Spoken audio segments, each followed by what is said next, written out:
All right, thank you very much, Janice. Hey, maybe you got a college kid heading to college soon. Well, maybe it's time to set a budget for both the student and you. Stewart Welch from the Welch Group joins us to help us get that budget going. Good to see you, sir. Good morning, Mike. I'm sure for you like me, it was many years ago that we went off to college. Well, you know, it was kind of an awakening, right? It was the first time you were away, and the first time you were kind of on your own, and you had to kind of do it all. You had to figure out the money thing. And so it's a great opportunity for parents to get with their children and say, let's learn this, because this is a skill set you absolutely have to have once you graduate. Because you can get in trouble if you don't. All right, so how do you build it? What do you start? Well, I think you start with build a budget together. So we'd say the parents sit down with the child and actually go through a budget for the whole school year or either the next 12 months. And you're going to do it in detail, so you want a very detailed budget.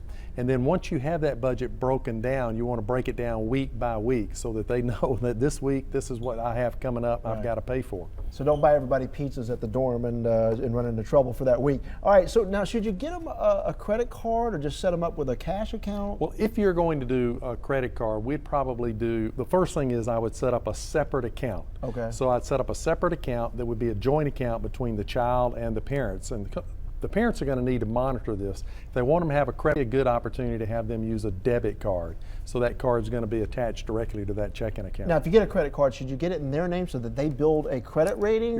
You can get it in their name. You're obviously going to have to co-sign for it, so it is a good idea to build. All right. Now, how often should you stay on top of them, though? Well, you know, I think parents are going to want to stay pretty close. I think you want to be a good coach, and I know you were an athlete. When you think about the coaches that were your best coaches, they're people that encouraged you as opposed to people that criticized you. Right. And I will tell you this: it takes about 2 years to become a master budgeter. So you should expect your children to have issues, and you need to be there to help them. So you're going to want to monitor them very closely. All right. So now, but they need to really start to learn this stuff, right? They need to help. They do. Yeah, okay. And we set up the account and have them pay all the bills. They pay everything. They pay tuition. They pay the room and board. Okay. They pay for their fraternity. They pay for their gasoline. They pay for everything. This is. They got 4 years to learn this. All right. So what's the goal here now? What should they take away from that? Well, I think the main thing is they should take away that sense of independence where they begin to understand money and they make money mistakes. You want to make money mistakes when they're under your supervision and you're there to help bail them out. You don't want to wait and have them learn those lessons after they get out, because then they can be in really big problems. All right. Stewart Welch from the Welch Group.